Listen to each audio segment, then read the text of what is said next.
Hello, this is Nathan, better known as CrazyhermitDM, and this is my podcast, The Hermit's Homebrew. Joining me today is Brent from Lang Mini Studios, and Chase, better known as Kilk, as we talk about Dungeons & Dragons and tabletop gaming.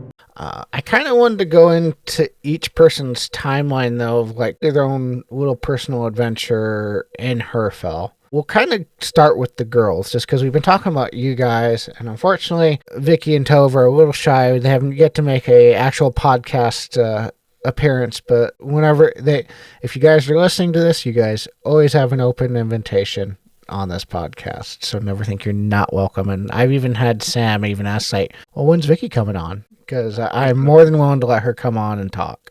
Absolutely. Or Tove, if she ever was brave enough to kind of step out between the guys of not wanting to deal with any social media outlet, which I don't blame her, honestly, especially right now. Yeah, she doesn't even have a Facebook or Instagram or anything like that. Like, all right. Okay. No, all the more power.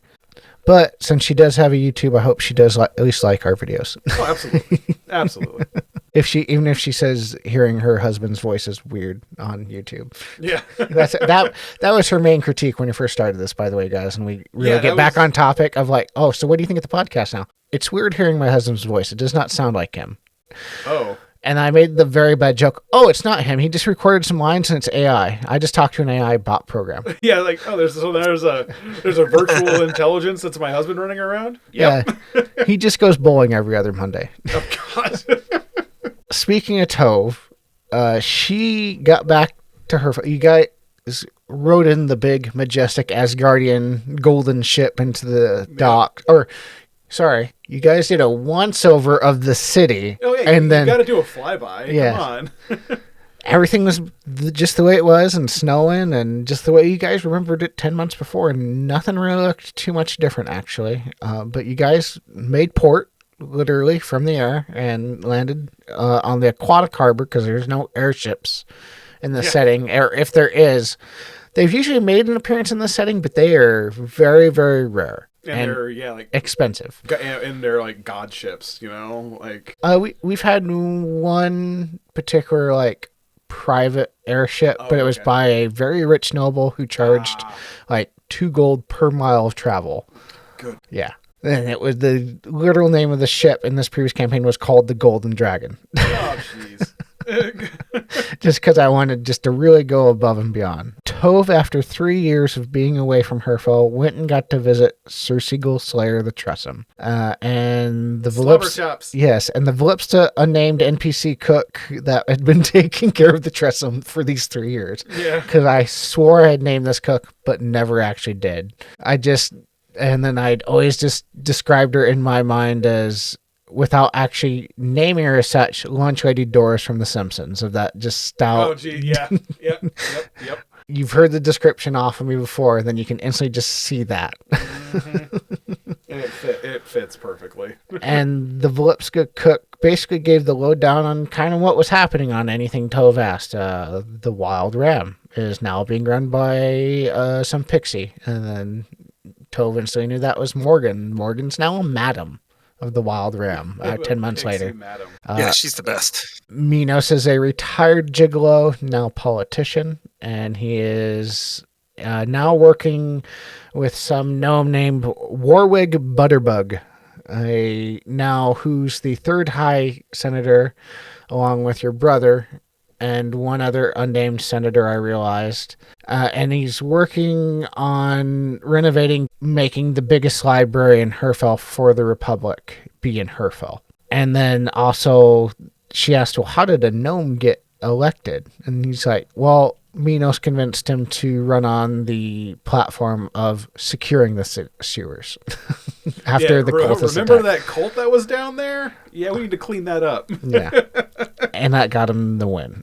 But I like you talk about making the biggest library in the Republic.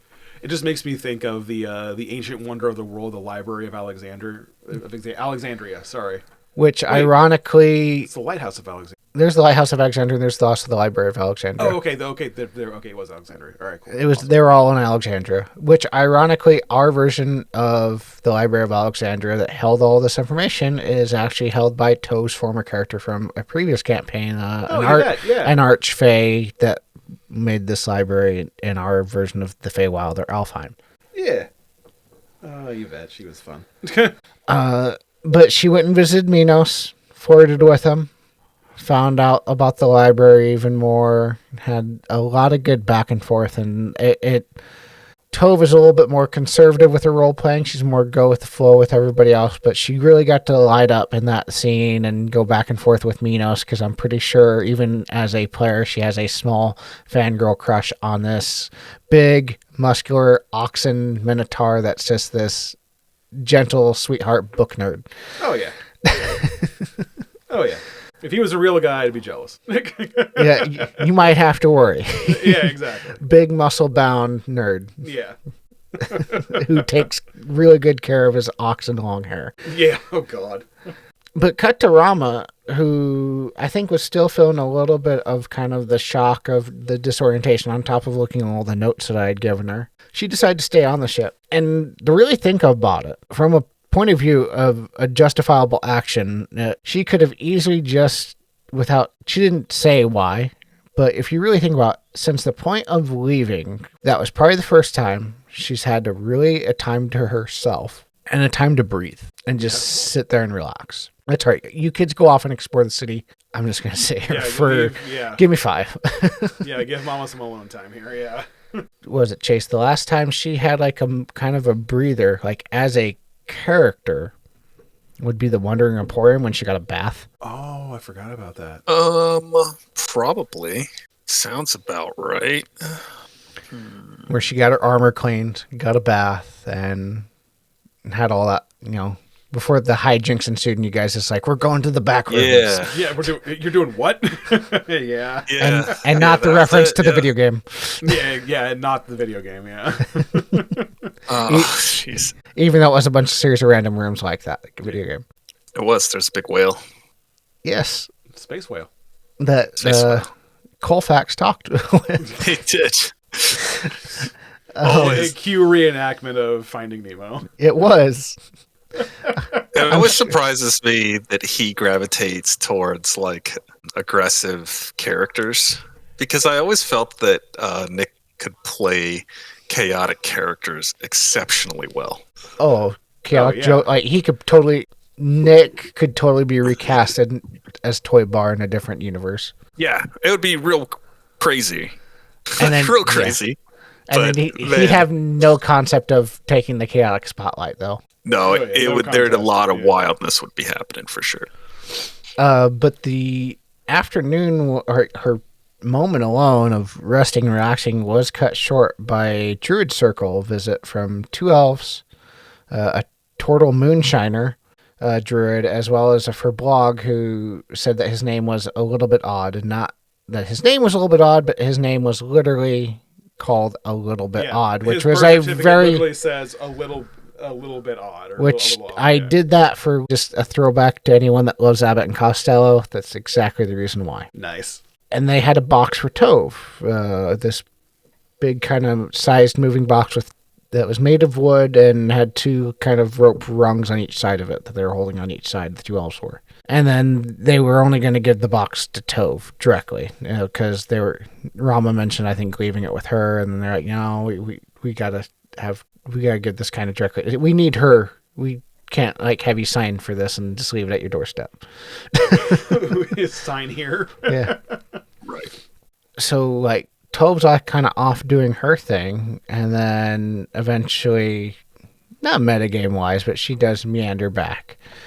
Because the Druids decide to stay there, and that's when they present this box to her, and they present the head of a mind flayer inside the box. Or I did not say mind flayer directly. I described what a mind flayer would look like without you actually knowing the name. Yeah, you didn't mention Illithid or mind flayer. You just described a head that looked like it had tentacles and all that fun stuff. Yeah. And they explain that their Druid Circle elder had turned into this, and they had to fight him and behead him, and this seemed to be the only way that it stopped him. And then the Yggdrasil had sent them to her, because according to the Yggdrasil, which it is the truth, she's the most experienced druid in the area when it came to aberrations. Yeah. because with our setting, without you guys even knowing, the last time they've had to deal with any sort of aberrations in this area was 4 to 5 decades ago. Oh, yeah. And that is the one thing I do like about, in quotations, having a living campaign setting of just this overflowing multiple campaigns. You can recall from this as a dungeon master of like how many this and that time of be able to call that with such a kind of history in my head and written down on literally a tote full of paper of scrap notes. If any of you guys have ever, that are listening, ever run a campaign setting or homebrew settings, I'd be interested to hear your comments down below of what you do to kind of organize those notes. Do you guys have a website now like World Anvil, or are you like me and just keep it in a tote full of like all these scraps of paper? Or do you have like a murder board that's got pictures and notes are with red strings attached? Yeah, looking like Charlie from Always Sunny in Philadelphia. Yeah, exactly. But yeah, that actually kind of took Tove by surprise a little bit, to where she's kind of like, why are they looking to me? Well, you're level 8 to 9 druid now. Yeah, and you've communed with Yggdrasil. You are a primordial genial spirit of, you're an extension of the tree now. Yeah, and so and you've, like you said, she's got the most experience dealing with these things. I think it was like just a surreal moment to her realizing I am actually all these things. I just never really comprehended it. Yeah, exactly. And so one of her big questions to me was, why are there a bunch of druids in a city? And that's a fair point. And so I was like, well, there are, they have in parts of D&D, there are urban rangers, there are urban druids. They do exist. They're rare, but they are there. And so she's like, well, don't these guys need to go out into the world and like learn stuff? Like, yeah. And that is actually part of my notes of like bringing up, is she brought up the most valid point. And maybe it's my cynical real world mind of, that's how I make my group feel more valid, is there are, in our setting, at least, especially in this particular campaign, is I've filled it with a lovely, lovely bunch of very capable people that are incompetent or not, or what was it? Competently incapable. Yes, there it is. And it is a reoccurring theme of why is our group handling this and not this archmage, or why is this archdruid not handling this, or anything like that? Why are they not stepping up and we're being stuck with this? Yeah. Because you guys are the most competent people. Yeah. And that's kind of what we were talking about. She's like, well, what do I do with them? I'm like, whatever you want. And she's like, well, I kind of don't want to be the leader of a druid circle. So like, go experience life, go like. And that's what she mentioned that towards the end of that session of, she goes, we're going to talk at the end of this, by the way. And by the way, you're leaving the city. Yeah. You're going out. Yeah. And so, I don't care if you go out a mile outside the city and form it, but you're going outside the city. Yeah. And so I told her, I started like laughing, and I was like, is it like, how funny is it that you are telling a group of druids to go touch grass?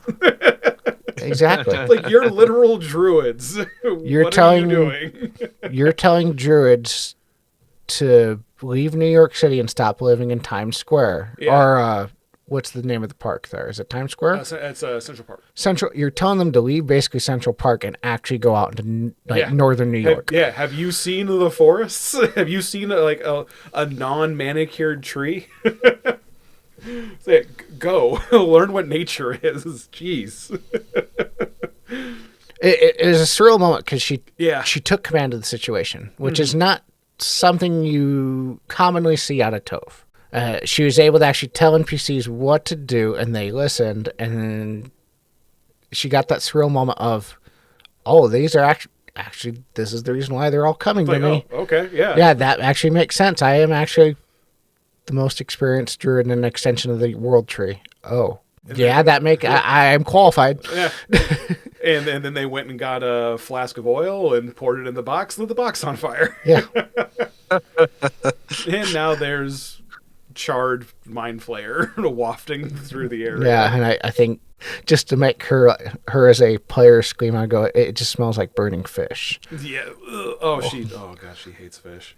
All the tentacles all curling up. Oh god. Ugh. And yeah, I said by the end it just looks like this skull with like these little burnt strings of yarn basically hanging where its mouth should be. Oh, what would a mind flayer skull look like? Because it wouldn't have the tentacles because they're Yeah. Oh wow. Let's shift over to finally Marik's personal storyline and him keeping a promise as well as going on his own 48 hours Eddie Murphy buddy cop storyline. This went so off the rails. Like, as serious as I try to play Marik, it's just I was not in my element, obviously. This went bad. You guys you immediately went to the Temple of Sindal, yep, the goddess of civilization, or the daughter of Heimdall, who died in Ragnarok. For anyone that's listening, a lot of the gods did die in our Ragnarok. It's just it was averted, so a lot of these other gods, like Sindal, his daughter, took his place. And then got the ingredients in place for a true resurrection, which you thought required no body parts. And I don't know, like me as a player, I kind of kick myself and like, I should have known that. But as Marik, as the character, wouldn't have known that. I need the fucking body? Yeah. I'm giving you 10,000 gold with diamonds and like, I need the body too? And then, we have most of the components, but we need you to compensate for such, because this is a $25,000 spell, plus we want $5,000 just for our services. So you paid them 30. Yeah, 30 grand, which obviously had, because we just looted the vault of Odin. Mm-hmm. And, so like which led to a little bit of a weird moment with Flint, because he opened up the portable hole, and in his mind, he thought a lot of the money was going. It's like, oh, you guys got all these magic. You guys keep those magic items. I'll keep the gold. So in his mind, he thought the money was mostly his. He thought everybody kind of had a cut, but he had the majority of it. And he's just like, and then you're just like telling him, hand it over, and he's like, give me, get more. Yeah. And in my mind with Flint, it was he's the herald for the hero of good of heroes and goodness and right, and he's like, oh, I'm gonna actually have to do this, aren't I? Because this is the right thing to do. Darn it! And then get down that hole and start giving me jars of gold. All right. And then he was giving you flack, but he was doing it. Yeah, he was. It's like, wait, how much more do I gotta give until I tell you to stop?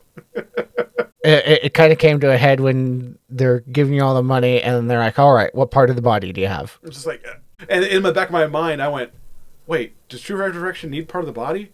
Oh, shit, it does. All right, I guess we're going grave robbing. It cut to Flint going, oh, not again. Yeah, exactly. I thoroughly enjoyed that entire situation as a spectator. Mainly, and I'm talking about this as a spectator, an enjoyer of tabletop RPGs. Yes. Because it turned into, oh, me and this NPC are going to go and resurrect this guy to tie up this loose end of the story. Yeah, and then put a bow on this real quick. Yeah, but it was able to evolve into something a little bit larger that also gave you a little more information into the scene. And I just thought the whole thing, the way that Nathan and yourself just went through the whole thing, it was really cool. I really enjoyed just that entire back and forth. It was a really good example of failing forward. An evolving side quest in my mind. Yeah, to where one of the biggest examples of failing forward is the scene from Star Wars Return of the Jedi. Han Solo was on Endor, and he's sneaking up on that scout. Yep. Well, he steps on the branch, the scout turns, huge fight, breaks out and everything. But he failed his stealth check. But in doing so, it created the scenario to succeed later in the end. Yeah. So that's kind of how this was, to where Marik failed at resurrecting this guy right there by not having the body part, but later on, and we'll get to it, it sets up us to learn more information. It sets up more situations and more role playing down the line that made for a richer experience. Yeah. And it cuts to the next part where you guys go to the cemetery. It's day out, and then that's when you find the floating black eyes roaming around the city. And then you run into a shop, have an interaction with a certain tiefling girl who you immediately just look behind the counter, and it's the girl Marik persuaded into sleeping with him after he saved her. This one's so bad. And then I saved your life, remember? Shut up, Chase. And it led to a very blunt reaction of just like, come in, tell me what's going on here and all this sort of stuff. And she's just sitting there as a shopkeep, just like, you just ran into my shop and like demanding me to tell you things. It was like, tell me about the eyes. Why are you getting sarcastic with me? Yeah, like what's with the eyes? Meaning, what's with the black floating eyes floating around the city? And Nate just goes, "Oh, I've always had two. Not those fucking eyes." And I'm like, "Yeah, I'm concerned about the two eyes you've had in your skull your whole life. What's with the big black floating eyes in the goddamn streets?" Oh my god. Yeah, they've been around for almost a year now. What?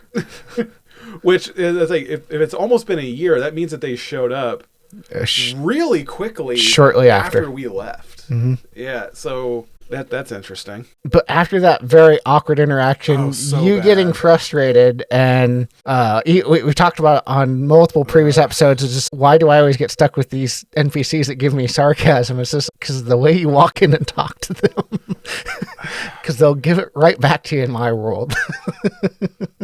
But I don't. I know. I don't start sarcastic. I know. Well, no, just you go in there. Tell me this. Like, I need to know this very specific piece of information. Okay, I know I didn't word it exactly. Not calling you by any means a Nazi, but it's that joke of, we will ask the questions. Exactly, Oh, maybe I just need to start slapping people. If you sarcasm one more time, I'm going to give you another. You guys find out who the black eyes have been around, that they've been floating. The city guard has been cut in half because of this. And that kind of explains why there's now outpost guards watching the city. Like, your former guards, there's no reason for them if they're like, crime's down. Not many people commit crimes because they're worried about these things ratting them out because they make this really high-pitched ringing noise till guards come. Yeah, like, and report. Yeah, I was like, okay, so we're going to destroy a couple of these, like, somehow. And for anyone that's listening, it's just a reference to the big random black eyes that you find in Baldur's Gate 3. That is where I got the inspiration from. Mm-hmm. You probably find out by the end of the game, which I haven't made it to the end of the game, shamefully, but you have no idea why they're there. Oh, really? They don't explain it? Oh, I'm sure they do. I haven't made it far enough to know. Oh, you haven't gone that far. Okay, cool. Gotcha. Have you made it far enough to figure out what all the black eyes are about, besides obviously knowing somewhat of the ending to Baldur's Gate 3, Chase? Man, I haven't played Baldur's Gate 3 in a hot minute. Forever. Yeah. I played it a lot when it first came out, but I didn't actually get through, like, I went through the first act, basically. I got to the third act. I got to Baldur's Gate. I've played enough of it to be able to say, Nate, you can have Karlach. I get Shadowheart. Deal. For anyone listening, I am a Karlach fanboy through and through. If you guys have any particular, and we'll just shamefully plug right here, if you guys have any particular favorite companion, go ahead and comment down below. Who's your favorite companion in Baldur's Gate 3?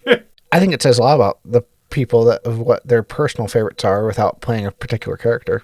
Yeah, because I will admit, in any companion game, I generally gravitate towards the same type of characters. Like in Mass Effect, I don't know if, for those of you who've played Mass Effect, I was a Garrus Tally team. They just did it for me. They were awesome characters. And while we're on the side tangent of this side quest arc, for anyone that played Dragon Age, I was a huge Morgan fanboy through and through. Morgan? But I also loved Claudia Black from Farscape. Yeah, okay. Who voices Morgan. Yeah. And then is also her mother is voiced by Captain Janeway from Voyager, Elspeth. Oh my god, you're right. Ooh, I love Kate McGrew as well, and she played Red in Orange Is the New Black, which is an even cooler red, or well, even better, like, well, not better, but even cooler, like, series.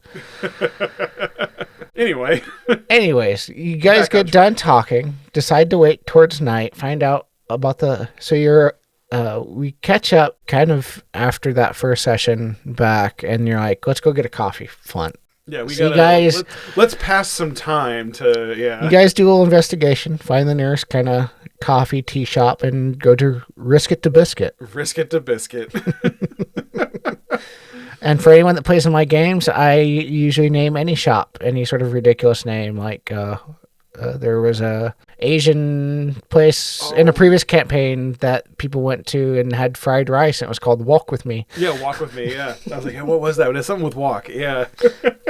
And then Marik tried asking the clerk about things happening around town, but he was kind of gruff and it wasn't going his way, so he just orders this kind of legit, like, grumpy old man, just give me a black coffee, large. Just give me a fucking coffee. And I don't care if you call anything else but large, but just a large, whatever that is in your lingo. I don't want this to be a Starbucks thing to where I don't want to, venti, grande, like, I just, whatever your large is, you know what I mean.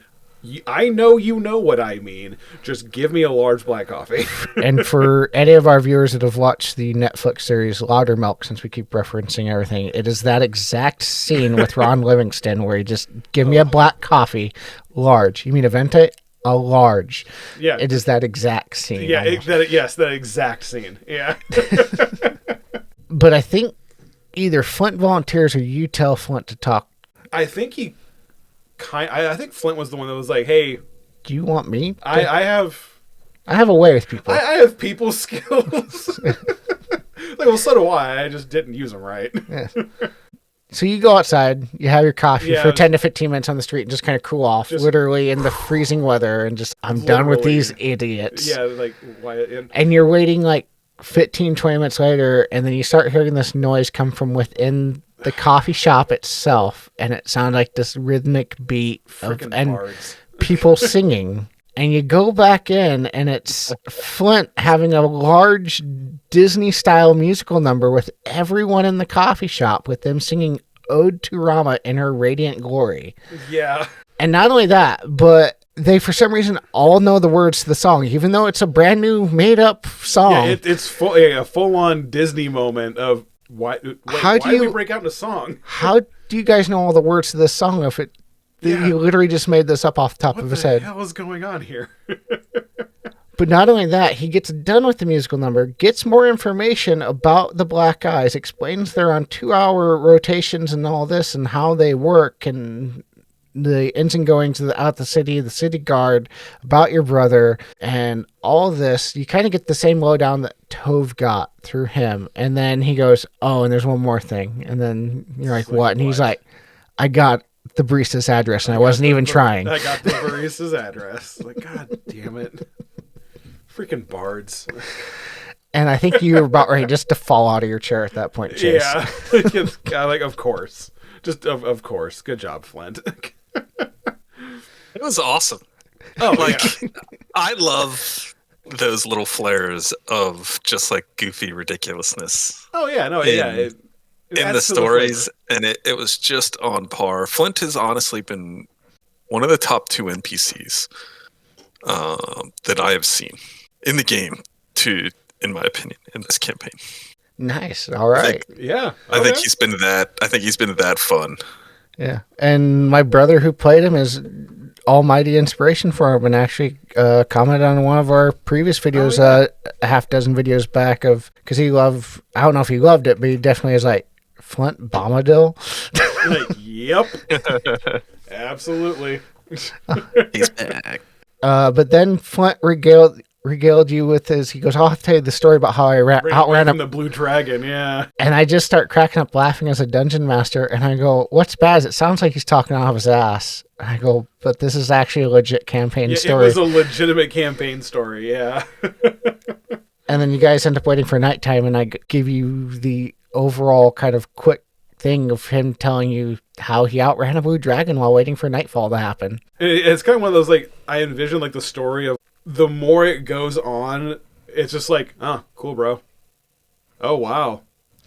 It's You know? it's that scene in the movie Big Fish, because like the father tells so absurd stories throughout that entire thing, and then they get to the funeral at the end, and all these people start showing up, and it's all the people from his stories. Yeah, it's all true. Yeah. They're all a little bit different, obviously, than what he said, because obviously he's elaborated on, or like embellished. Embellished, yeah. Yeah, embellished, not elaborated. Oh, both, but they're there. Most of the stuff, like maybe 90% of the stuff he was saying was true. And it's the same with like Flint. He is the father from Big Fish with these stories. He's probably bullshitting 10% of it, but 90% of it's true. Yeah, like, no, this actually happened. And Flint, if for God forbid he doesn't, because I don't want him to, but if he were to die at the end of the campaign, that would probably happen.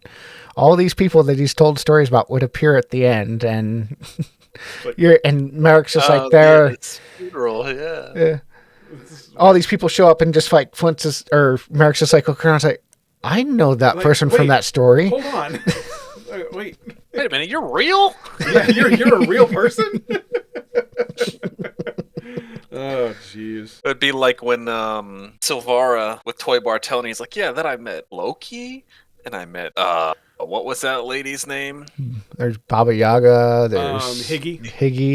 Higgy, yeah, there it was. I met Higgy, and she's like, Lich, yeah. These are all just wild things that you're just dropping right now. Like, there's no way. You're just reading off the legendary characters like index of this campaign guide and just naming people off. Oh yeah, at this I met point. this person. I met that. Like, no, you didn't. Like, yeah, totally did. I met And then they start slowly realizing as they hang out, they're like, oh my god, it's probably all true. I think I explained that in our previous campaign settings. Is like after like 3 sessions of being around Toy Bar, you see like Silvera being contemptive a little bit towards him, and then I think you asked her, or one of the times, like, why are you looking like that and all that. He's like, I'm realizing everything you're saying is true, and this is ridiculous. This is ridiculous. Yeah, like, Toy Bar's just having a good time.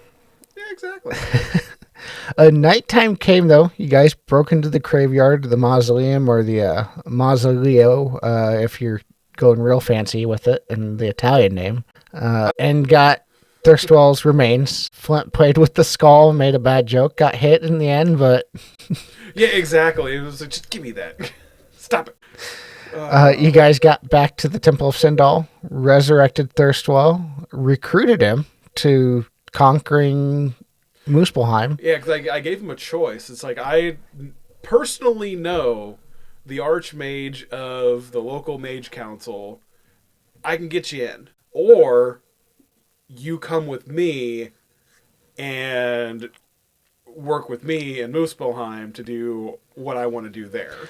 And in my mind at that moment, Thirstwell's like, no, I know those idiots. I'm not joining them. Yeah, I know those idiots just like you. Like, no, I'll go with you. That's cool.